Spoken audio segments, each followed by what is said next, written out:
The 70s. It was a time when bell-bottoms were all the rage, disco was taking over, and, yes, there were some pretty strange rules we all followed without question. Looking back, some of these rules seem downright bizarre compared to today's standards, but back then, they were just part of everyday life. So, let's dive into a few of these unusual rules that made growing up in the 70s so different. Who knows? You might even find yourself chuckling at how times have changed. Eating whatever was put in front of us. In the 70s, picky eaters didn't really have much say. Whatever was on your plate was what you ate. Meatloaf, liver and onions, Jell-O salad with mysterious floating fruit, you name it. The rule was to clean your plate, whether you liked it or not. And if you were lucky, dessert was in the cards. Who else remembers dreading the green beans but still going for it? Saying, "Yes, ma'am," and "No, sir." Respect was huge in the 70s, and saying "yes, ma'am" and "no, sir" was expected of every kid. It didn't matter if it was a neighbor, a teacher, or even the grocery clerk. Everyone got a respectful nod. Nowadays, those formalities aren't as common, but back then, if you didn't say it, you'd probably hear about it from your parents later. Do you still catch yourself saying it sometimes? No TV until after homework was done. Back in the 70s, TV was a treat, and it only came after the homework was finished. If you wanted to catch the Brady Bunch or Happy Days, you'd better have your math problems solved and your spelling words memorized. This rule was almost universal. No shortcuts allowed. Can you imagine a world where kids have to earn their screen time today? Riding in cars without seatbelts. Yes, it sounds crazy now, but back then, the seatbelt rule was more of a suggestion than a must. Kids piled into the family station wagon, sometimes even riding in the back without a second thought. We'd bounce around, peek out the windows, and treat the back seat like our personal playground. It was just the way things were. Today, though, kids can't even leave the driveway without being strapped in. By the way, if you're enjoying this trip down memory lane, please don't forget to hit the like button and subscribe. I'd love for you to join me as we uncover more nostalgic memories and strange rules from the past. Waiting a full hour after eating to swim. Remember the golden rule of swimming? If you just ate lunch, you had to wait a full hour before jumping back into the pool. The reasoning? Supposedly, eating before swimming would lead to cramps. So, there we were, counting down the minutes before we could cannonball again. Now, kids don't seem to follow this rule quite so strictly. Using please and thank you for everything.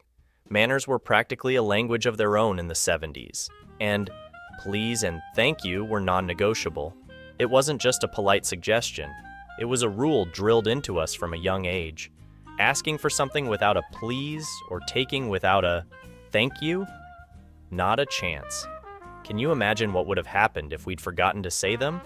Wearing Sunday best to church or family gatherings.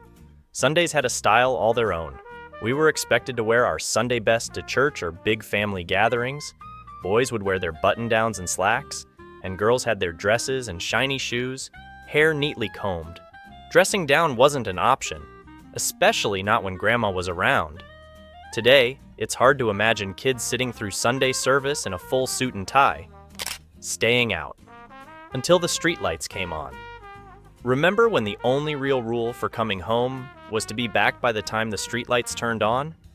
No cell phones. No "where are you" texts. Just you, your friends, and the ticking clock. Parents trusted the magical timing of those streetlights, and for us kids, it was a race to squeeze in as much fun as possible before the lights blinked on. Can you imagine kids today following a streetlight curfew? Getting permission before leaving the dinner table. In the 70s, dinner wasn't just a meal, it was family time, and you didn't leave the table without permission. The rule was that everyone stayed seated until they were excused, usually after the last bite. No one rushed to finish. It was all about the company. Can you imagine today's kids waiting for permission to get up from the dinner table? Always finishing a phone call with goodbye. In the 70s, ending a phone call without a proper goodbye was practically unheard of. Every conversation had a respectful close, even if it was just a friend calling to say they'd be over in 5 minutes. Leaving someone hanging without a farewell was just bad manners. Today, With quick texts and casual phone calls, this rule has mostly faded. Standing up when an adult entered the room. Respect was big in the 70s, and standing up when an adult entered the room was seen as a show of politeness. Whether it was a teacher, a relative, or a neighbor, this gesture was a sign of good manners. Kids today might be baffled by this old-fashioned rule, but back then, it was practically second nature. No elbows on the dinner table. Every family had this rule drilled into them. Keep those elbows off the table. It was seen as a mark of good manners and table etiquette, and if you accidentally forgot, you'd quickly get a gentle reminder from a watchful parent. Who else remembers getting that stern look if your elbow even grazed the tabletop? Calling every adult Mr. or Miss in the 70s, using first names with adults was practically forbidden. It was always Mr. Smith or Miss Johnson, no exceptions. This rule created a clear boundary between kids and adults, a level of respect that felt almost formal. These days, kids often call adults by their first names, but back then, it was a big no-no. Taking your hat off indoors. Wearing a hat indoors was considered impolite, and removing it as soon as you stepped inside was just one of those unspoken rules. Whether it was in school, at a friend's house, or in church, taking off your hat showed respect. This one might seem outdated today, but back in the 70s, it was practically a requirement, only talking when spoken to at the dinner table. In the 70s, kids were expected to sit quietly during family meals, speaking only when spoken to. Conversations were typically led by the adults, and interrupting was seen as rude. This rule might seem odd today when dinner tables are often lively and everyone chimes in, but back then, it was all about respect and patience. Not leaving the house without saying goodbye to everyone. Heading out the door without a proper goodbye to every family member. Not in the 70s. Whether you were just running to the store or heading out for the day, saying goodbye to each person in the house was a must. It was a way to show love and connection, something that's not as common in today's fast-paced world. Waiting your turn to use the phone. In a time when homes had only one landline, waiting your turn to use the phone was a rule every kid had to follow. Families had to coordinate calls, especially if there were multiple siblings. And you'd better not hog the line. Someone else was always waiting. It's a rule that's pretty foreign now in the era of cell phones and instant messaging. Not asking for food at a friend's house. If you went to a friend's house, asking for food was out of the question. You'd politely wait until it was offered, if at all, no matter how hungry you were. This rule was all about respect, and it's one that seems almost funny in today's snack-friendly households where kids often raid each other's kitchens. Only speaking in complete sentences.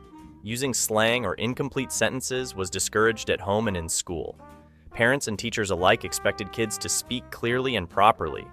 Saying yeah instead of yes, or using informal words, often led to a gentle correction. Kids today might find it hard to believe, but back in the 70s, proper speech was a sign of good upbringing. Always bringing a host gift. If you were visiting someone's home, especially for dinner, showing up empty-handed was considered rude. Whether it was a small bouquet of flowers, a dessert, or a bottle of wine, for the adults of course, bringing a gift was a must. It was a simple gesture to show appreciation, and it added a layer of thoughtfulness to every visit. Do you still bring a host gift out of habit? Waiting until everyone was served before eating. In the 70s, it was common courtesy to wait until every person at the table had their plate before anyone took a bite. This rule taught patience and respect for others, making meals feel more like a shared experience. Nowadays, people might dive right in, but back then, waiting was just the way it was done. Dressing up for air travel. Believe it or not, air travel used to be a fancy affair, and people would dress up as if they were attending a special event. Even kids were expected to wear nice clothes and be on their best behavior on flights. It wasn't just about the journey, it was a moment to look and act your best.